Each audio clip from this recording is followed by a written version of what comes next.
meeting, and we have the Pledge of Allegiance.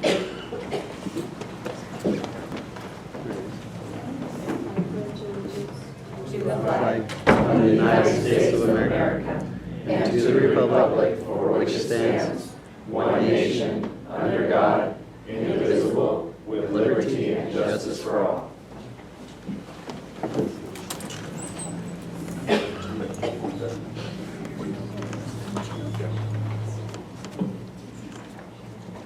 Approval of the agenda.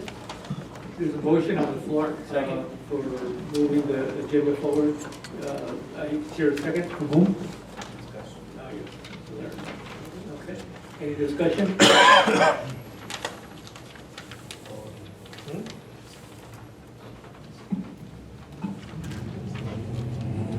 All those in favor? Aye. Aye. Unanimous on that. Okay, next up. Let me, in closed session, let me announce that this board has directed the consultant to continue negotiating a contract with the candidate. Okay. So, and the next meeting that we have, a board meeting on the 22nd this month, we'll have an agenda. July 22nd. In July, excuse me. No. Right, next week. This coming Monday, right? This month, no. Oh, that's right, July 22nd, you're going on vacation. Okay. So set for June 22nd, yes, that's the next day. Thank you. Okay?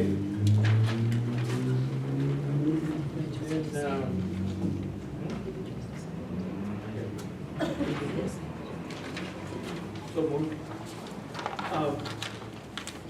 There's an opportunity here for individuals who want to address the board, and we have it open with items not on the agenda. So moved. Are there any? Yep. Not on the agenda. Let me repeat that.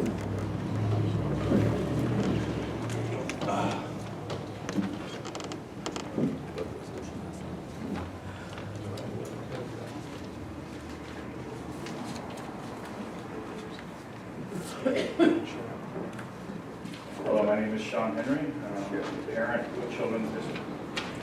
What's being passed out here is some different paperwork, something from actually the last meeting. The first one was the report to the Board of Trustees, which was voted on, the increase the number of days for the superintendent to increase up to 30 additional work days, not to exceed $23,786. So I had some questions, and none of them were actually answered. So I went about getting my own answers, and so I'm going to kind of present them here for everyone here. So if we take a look here, we have the salary structure of the superintendent, who started the year at $168,000. As everybody knows, there were 5% raises across the board, so that added to the original contract $8,400. So, and so his salary before mid-year was $176,400. And what was passed on June 8th, 15th, are 30 additional days to that contract, which are $23,786. So that one board action dwarfed the 5% raise that the superintendent got, that was actually consistent with every other bargaining member, teachers, classified. So the total salary would be $200,186 for a final year salary. And so one of the concerns I had was about pension spiking. And so one of the things I gave you here was some information from CalSTRS. There's a calculator on there. And if my assistant can actually go ahead and put this on here, you can actually do math on there and make an estimation. So I made a very conservative estimation with Dr. Luza being 60 years old, which I think he's older, but I think, or maybe younger, actually 29 years based off of public information, 27 years before we became the superintendent, the last 2 years. So you can see from the beginning of the year, his pension went from $8,120 to $8,526 to now actually his payout will be at least about $9,675. So that is probably the definition of pension spiking. So you have some information there on CalSTRS. They actually have a lot of information because they've even set up specific review boards to actually make sure that spiking is not happening. So one of the things, the criteria that the review boards look at is any compensation over $147,000, any pay increases over 10%, or any special compensation over $15,000. It's taken very, very seriously within the state. And the interesting thing is right now we just have 172 teachers that actually have to have their CalSTRS recalculated because they're not on the correct pay scale. So this district already has a red flag with CalSTRS in terms of retirement. And this is going to be one that if reported will bring another red flag in an investigation. Thank you very much.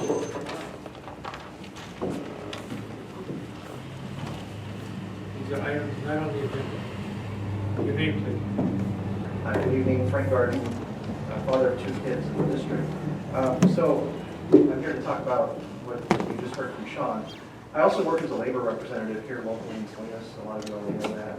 And I say that only because I'm always going to be a frontline advocate for retirement security, especially for teachers and public employees. But the action that Sean just talked about with you, having this effect of spiking our superintendent's salary, this is actually the reason why people like San Jose Mayor Chuck Reed are doing everything they can to erode public employee pensions. And they're not going to stop until everyone's stuck with a 401k or has to work well into their 70s until they die, or just retire into poverty, living on food stamps.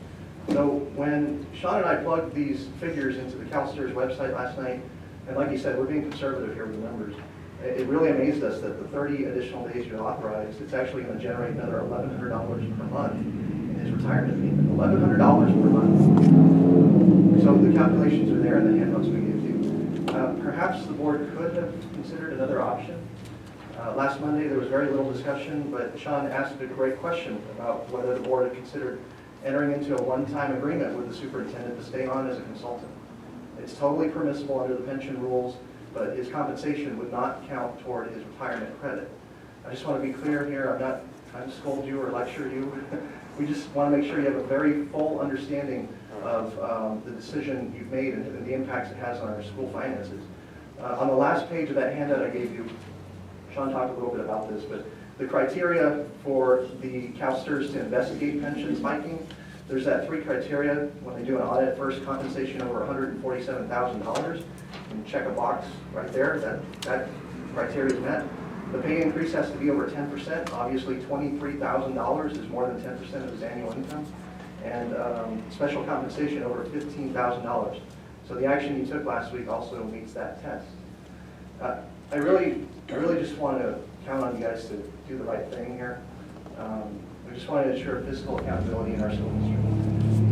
My formal request for you tonight, you have a section on your agenda where you get to agendize future topics for consideration. You have one more board meeting before the summer break.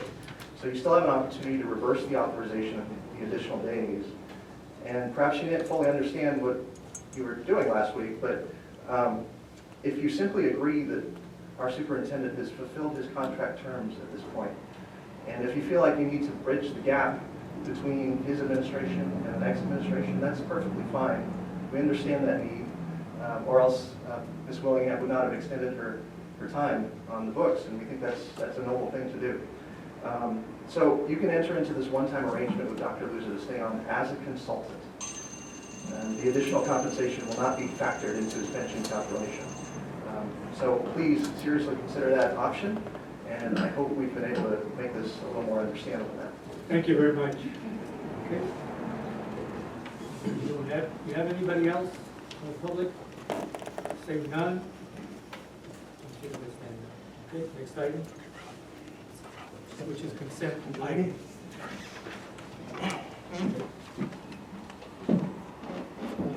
Is there any board member want to pull any of these or have a discussion on any of these items? Okay, none. Do you have any comment from the public on this? Okay. See any? Oh, yes, Mr. Kemp, you have the floor. Do I have this wrong? It's item, consent item. I can't read. That's lease back. That'd be an action item. Oh, the action item. Or it's consent item. Oh, it's number 7. Yeah, I'm just looking at it here, and there's a contract that's attached to site lease. And it's between San Benito High School District and. Oh, Bluff. yes, it's. Did I get the wrong? San Benito instead of Salinas City. Let me get the record straight. Dr. Lusa and staff have put together. Correct? That was the template, probably, huh? Number 6, Dr. Lusa? Yeah. Address it. It's right here. Number 6. Or am I? It looks like the template was used and they forgot to put in Salinas City instead of, there's a typo there. Yes. We need to change that. Instead of San Benito, you need to put Salinas City. So my motion is to correct that particular error. There's a motion on the floor. Do I get a second? With the correction, yes. With the correction. Yes. Oh, it's an action item, I'm sorry. It's the wrong time. That's, Sorry. So I said, I might mix up those dates too.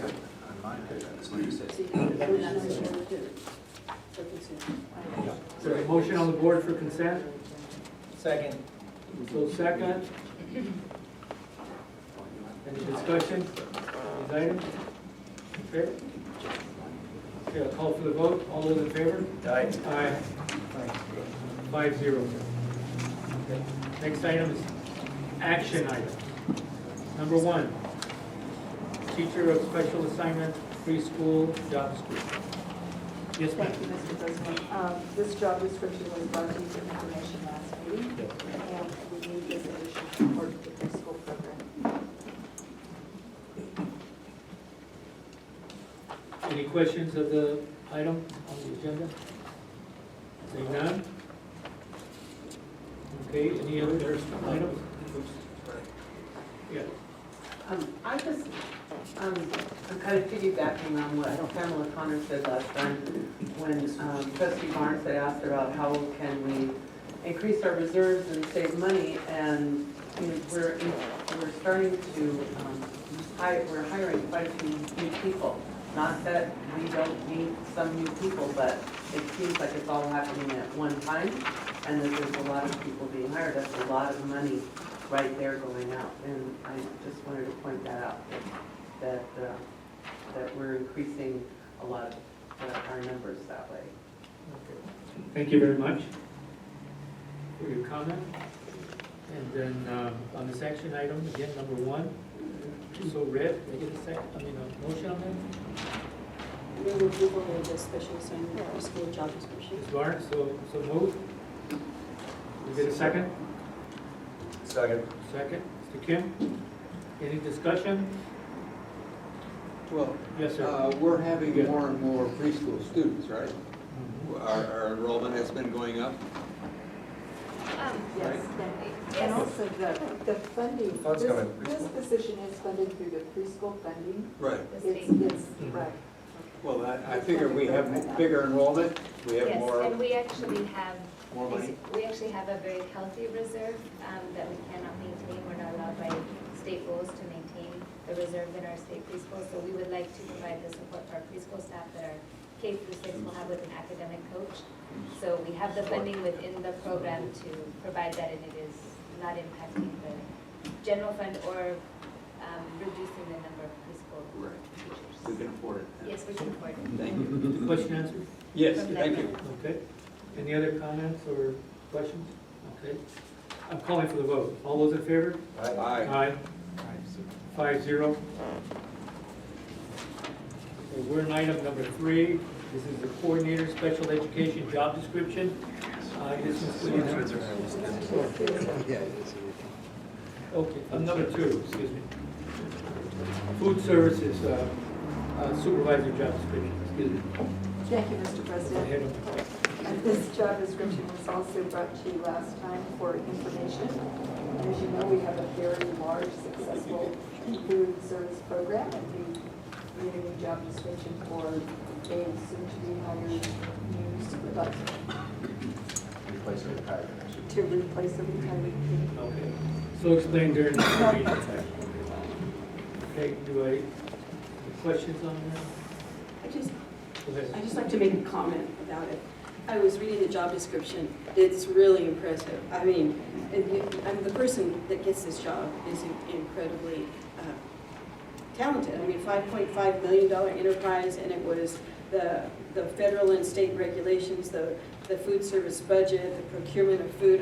I don't think that we have any idea what that job really entails. So congratulations to the person who has it now. And Serious legal because it's- compliance and reporting requirements that are very specific, Very otherwise you specific. sacrifice significant funds. Yeah, He's I've been doing never a seen great quite a job. job description like this, so it's very impressive. Okay. Any comments from the public at all on this item? I don't see any, hear any. Okay, call for the vote. All those in favor? Aye. Aye. Any nay? Second was Uh, I move approval. Second. so moved. Okay, okay, all those in favor? Aye. Aye. 5-0, am I correct, Mr. Hoffman? Okay, thank you.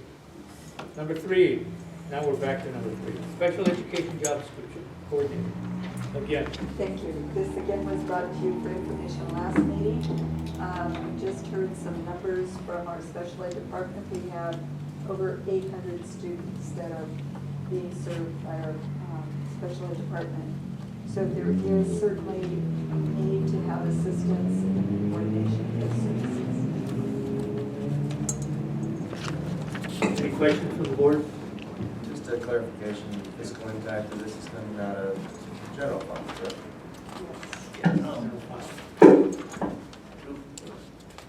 Ms. Burlingham, Yes.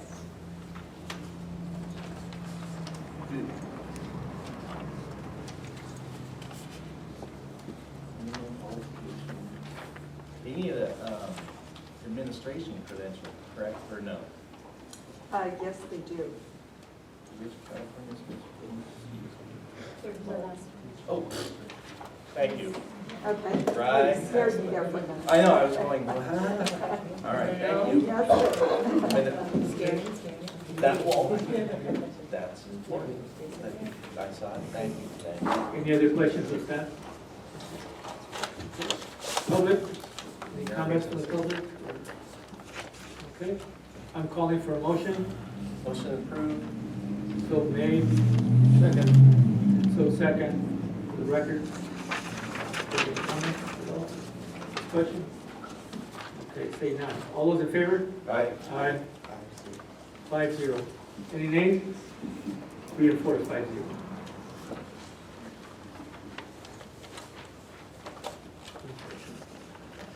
Unconditional commitment letter. This is item resolution 2014-15-37.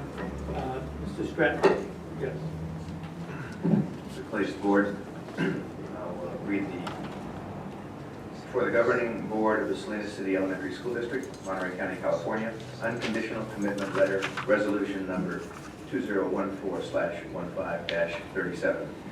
Whereas Government Code Section 54960.2 requires the governing board, when adopting an unconditional commitment, to cease and desist from violating the Ralph M. Brown Act, to approve an unconditional commitment at a regular or special meeting as a separate item of business in open session and not on its consent agenda. Whereas the governing board received a cease and desist letter from Carol M. Rodriguez dated May 17, 2015 regarding alleged violations of the Ralph M. Brown Act at the board's May 11, 2015 meeting. Whereas the governing board seeks to comply with the government code regarding adopting an unconditional commitment letter. Now therefore be it resolved that the governing board hereby adopts the following unconditional commitment in response to the letter it received from Carol M. Rodriguez dated May 17, 2015. To Carol M. Rodriguez on behalf of Salinas Elementary Teachers Council, SCTC. The Salinas City Elementary School District Board of Education has received your cease and desist letter dated May 17, 2015, alleging that the following past action of the legislative body violates the Ralph M. Brown Act. At the board meeting conducted on May 11, 2015, we observed the following violations, and this is in quotes. 1, the meeting agenda listed C, public employee evaluation and request to rescind resignation. The board made the decision to take no action on this matter. This decision was not reported out in open session. 2, on behalf of the board, you reported out that in closed session, the board had decided to have their attorney negotiate with SCTC on the matter of the lawsuit. The newspaper reporter quoted CEO Jerry Stratton as saying the board also plans to file an appeal by June 4. This decision was not reported out in open session. To avoid unnecessary litigation and without admitting any violation of the Ralph M. Brown Act, the Board of Education hereby unconditionally commits that it will cease, desist from, and not repeat the challenged past action as described above. The Board of Education may rescind this commitment only by a majority vote of its membership taken in open session at a regular meeting and noticed on its posted agenda as rescission of Brown Act commitment. You will be provided with written notice sent by any means or media you provide in response to this message to whatever address or addresses you specify of any intention to consider rescinding this commitment at least 30 days before any such regular meeting. In the event that this commitment is rescinded, you will have the right to commence legal action pursuant to subdivision A of section 54960 of the Government Code. That notice will be delivered to you by the same means as this commitment, or may be mailed to an address that you have designated in writing. Very truly yours, Salinas City Elementary School District Board of Education. Be it further resolved that the district superintendent and his designee are authorized to take any other actions necessary to effectuate the intent of this resolution. And at this point, I believe it's ready for the vote.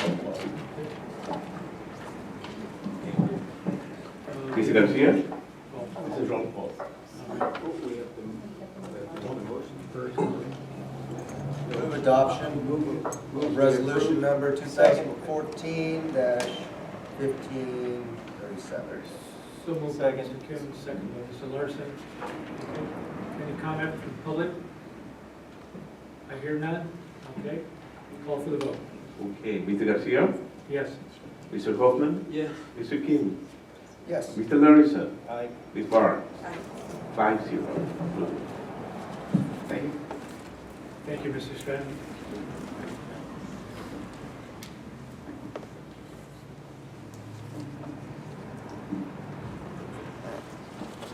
Okay, the next item is resolution 2014-15-38, retiree appreciation.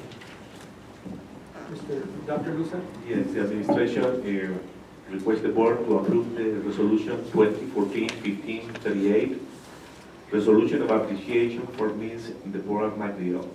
Whereas Deborah McNeil, a teacher at Laurelwood Elementary School District, has been a valuable employee of the Salinas City Elementary School District from September 8, 2000 to June 5, 2015, a period of 15 years of service.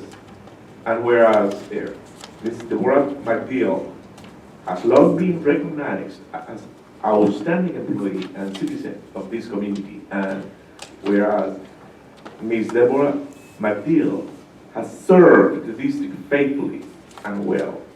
Now, therefore, be it resolved that the Board of Education of Salinas Elementary School District expresses its appreciation for the services of Mrs. McNeil and its best wishes for a well-earned and happy retirement.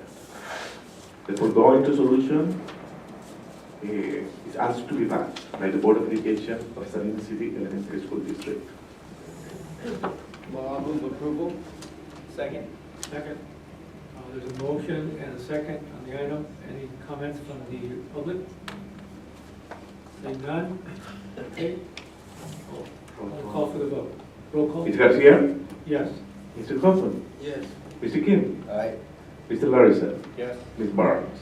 5-0. Thank you. Congratulations. Yes.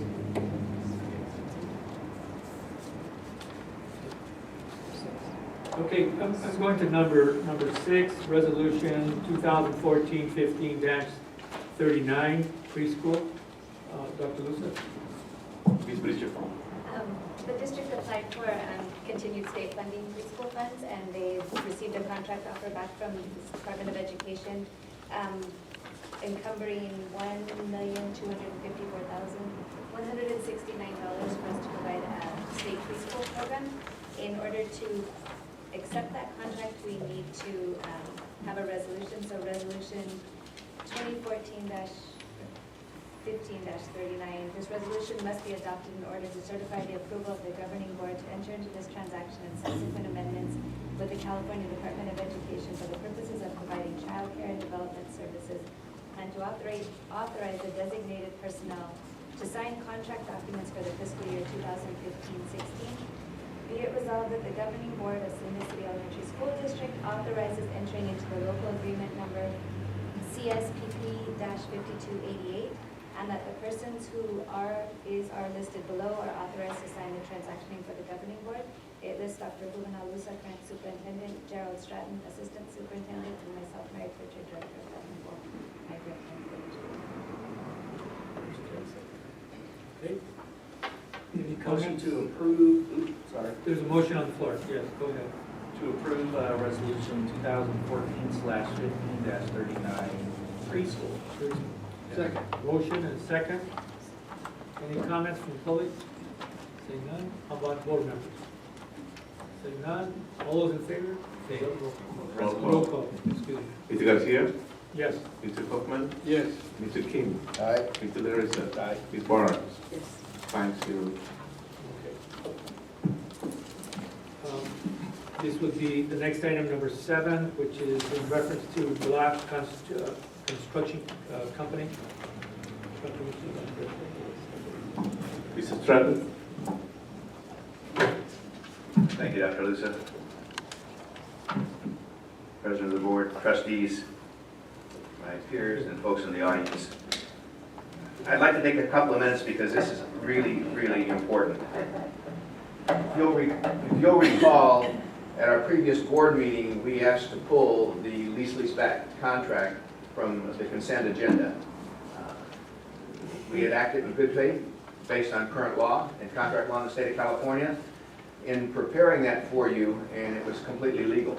However, on 1 June, a judge in Fresno, in Davis versus Fresno Unified School District, gave or rendered an opinion against, not against lease-leaseback, but against a very specific contract between Fresno Unified and a construction company that was a lease-leaseback. Since then, we've had multiple interpretations by legal firms, expert in contract law in the state of California. And there are 3 requirements to be a valid leaseback. So as we come back with this, we have changed a few items from when it was previously submitted under consent to ensure full legal compliance under very conservative and critical eyes. So the first thing we did is we separated Los Padres construction from the Roosevelt construction. That clarifies it because the lease-leaseback needs to be tied to land. It was with both, but it was less clear. And again, we're acting very conservatively to protect the interests of our district and the board. So what we have now under action for you tonight is a revised contract that provides for a lease-leaseback at Roosevelt Elementary School. There are 3 items the judge stated that are critically important for it to be a proper leaseback and not be a way to circumvent competitive bidding. And if I may, so everyone knows, a significant advantage with a leaseback is the liability after a negotiated maximum price falls on the contractor to bring it in on price and on schedule. Where with the conventional method of bidding, you might get a low bidder and then you might get 24% overruns with change orders. And in fact, I talked to a contractor Sunday who was at a 40% overrun, that puts you in jail for the district. So we believe leaseback continues to be the best course of action for most of our construction projects. So today before you, we have a contract revised with the proper names. We'll make sure San Benito is crossed out. That provides for 3 things that are critical to it being a formal leaseback. Number 1, is it truly a lease? And in this case, we are leasing the Roosevelt Elementary School to Block Construction. Is there funding and concern that the contractor carries for us? And the answer is yes, by the terms of the payments during the lease period. And then the critical one is there beneficial occupancy during that period? And let me just stop for a minute here. If you'll recall, 2 years ago, Alisal Union built a new school. They used lease-leaseback. In good faith, under construction law, at that time, they leased the property, the contractor, Block Construction, built the school, and then turned it back over to the district, and that was totally legal. But based on the Davis versus Fresno Unified decision, that no longer would be legal. So we propose in this document to ensure full compliance that we are leasing the property to Block Construction for an extended period of time with a schedule of payments over that period of time, that they will conduct some asphalt repairs and renewal that is ERP funded, that needs to be completed by November of this year, that they will do the window, the first phase of the window project. We will move back in and occupy the school. The windows are 90 years old and they really leak and they're very unsafe. We will move back in and occupy the school during the extended period of lease during the next school year. And the following summer, they will complete the window project, at which time we'll have a pay down and we'll reassume full control of that property. We would intend to extend the parking lot during that final period. So we are fully compliant with the 3 items that the judge specified are required by law. So that's what we have before us tonight. Now, if I can go a little bit further, we are taking the Los Padres issue separately and preparing a leaseback for Los Padres to be effective next spring.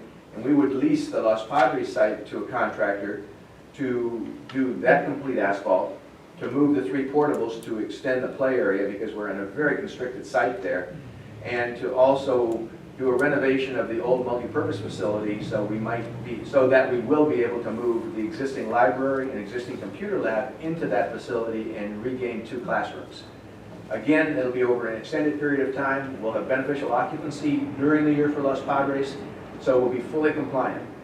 I am sure at CSBA and every other forum you go to at the state for the next 6 months, they'll talk about this Davis thing. It was very narrowly interpreted. We are in full legal compliance. And at this point, I have Kevin McIntosh from Block Construction in the audience here. Kevin is our project manager for the job. He's done a great job. He built the Los Padres multi-purpose facility, did the whole front of Monterey Park. I have full confidence that on an accelerated schedule, because we were delayed now a week and a half, we will move forward and be able to complete those jobs professionally, and improve the safety for our kids and our staff at Roosevelt, and do it full compliance with the law. So at this point, I would ask you if you have any questions to ask them, and then move forward with an approval. When would they, if we do approve, when would they start? Now, Tomorrow. this part of the site would be tomorrow. They've already occupied and separately oversight of the window. Because we're taking the windows out, we're taking tons of lead out, not tons of lead, but we're taking hundreds of pounds of lead out and tons of paint. Gotcha.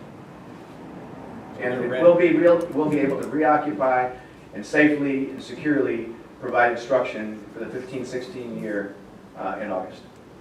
While they continue to have the lease, and then we come back and do the rest of the windows a year from right now. The Following summer, yes. Ms. Barnes? Question, how it affects the teachers. The teachers were asked to leave when they're leasing, then teachers aren't allowed on the campus. Is that how it works? The teachers were asked to leave because we had so much hazardous materials But it had nothing and to do construction with this. equipment. No. Had nothing to do with the legality of the lease. Teachers will be able to re-enter, set up their classrooms, and provide instruction normally.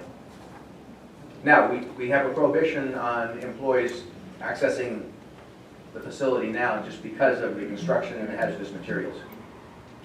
I noticed on the date it said August 7th. Will it be finished by then that teachers will need to get in their classrooms? Kevin?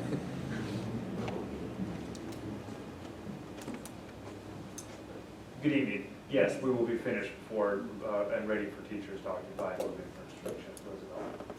Even with the week and a half that we've lost in the first time summer, we've accelerated the schedule and are able to achieve the work or the scope of work that needs to be done there. Good answer. Kevin at Lot Construction did a 115-day construction project at Monterey Park in about 63 days. They worked nights and weekends, and they delivered for us. Ms. Barnes, did you have any further questions? No? Board members? Mr. Kemp? Why lease back? Well, why are we going through this? As I said earlier, it's a very clean method to deliver the construction that we need. There are no change orders that would result in extended costs. And I'll compare it to the modernization of Agabalan Elementary School that occurred 5 years ago right now. We had 24% overrun from a contractor that low bid it. He made all of his profit on change orders. Some were valid. We had discovery of some subsurface conditions that we had to address, but contractors, not all contractors, some contractors are known for their change orders. When I was in the high school district, we had overruns of millions of dollars. Probably the worst was the multi-purpose performing arts center at Salinas High. That went $7 million over on a low bid. So this protects us. Now I would say one more final thing. If in fact there was a lawsuit, and I expect there won't be, if there was, I'm very confident we could defend it. If in fact we lost because we had some crazy judge, the ultimate, you've never seen any of those, have you?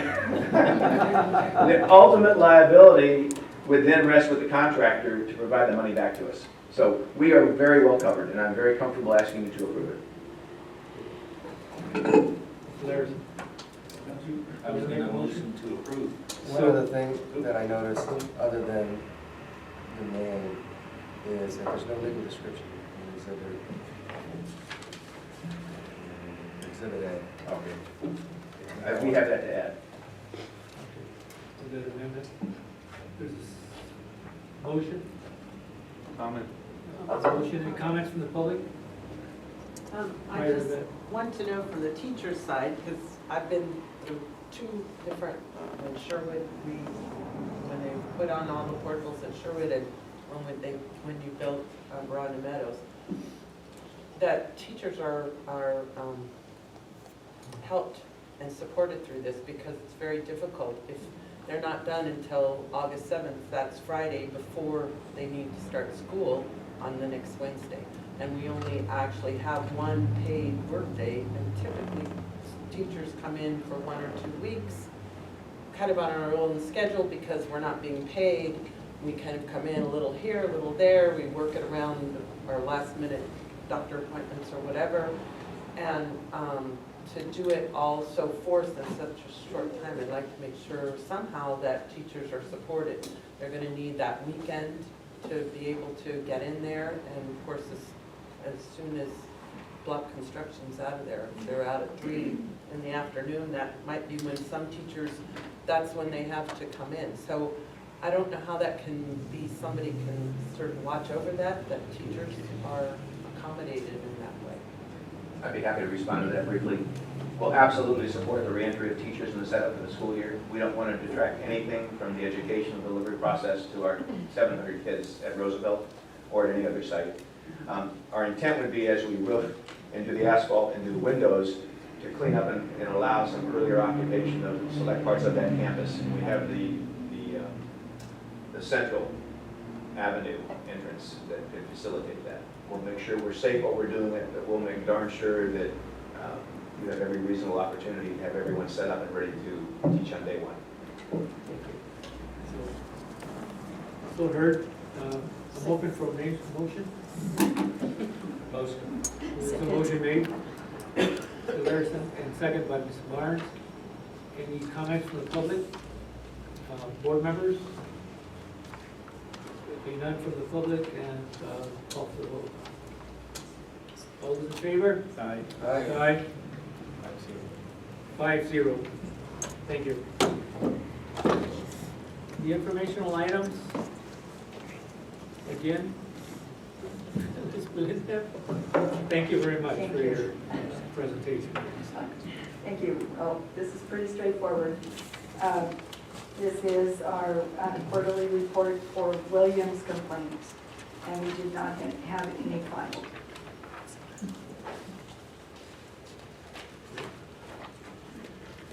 Already?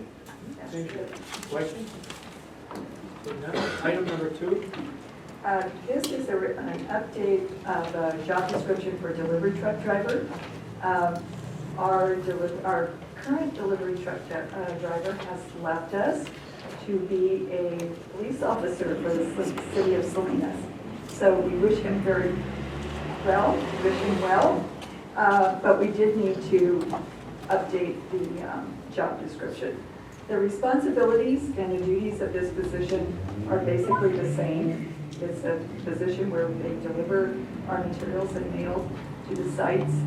And basically, the main addition has been the fiscal requirements. Do you have any questions on this? Say none? We have to lift 50 pounds, maybe. They do. No, that's it. Okay. Thank you very much. Thank you. Any questions from the public? Board members? Say none? Okay. So what I'm going to do is announce that our next meeting is June 22nd at 6:30. Will be the regular meeting. And do we have board members that want items on the agenda?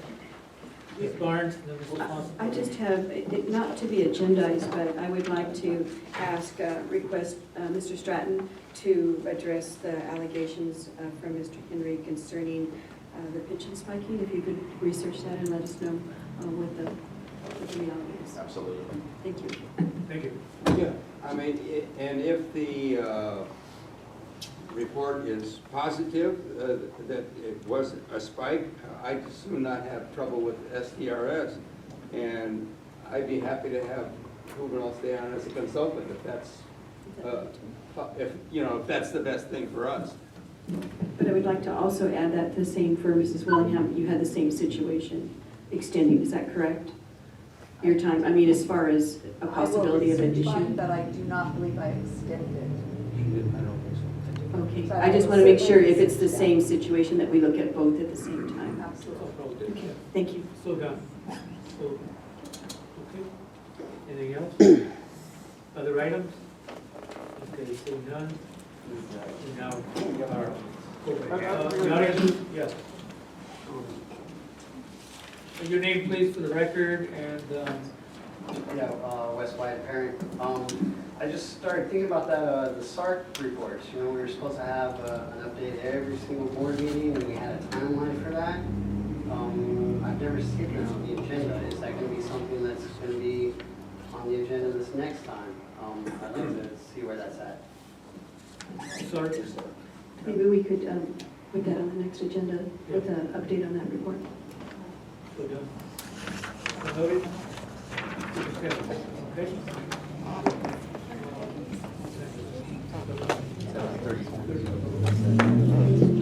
7:34. Thank you very much for your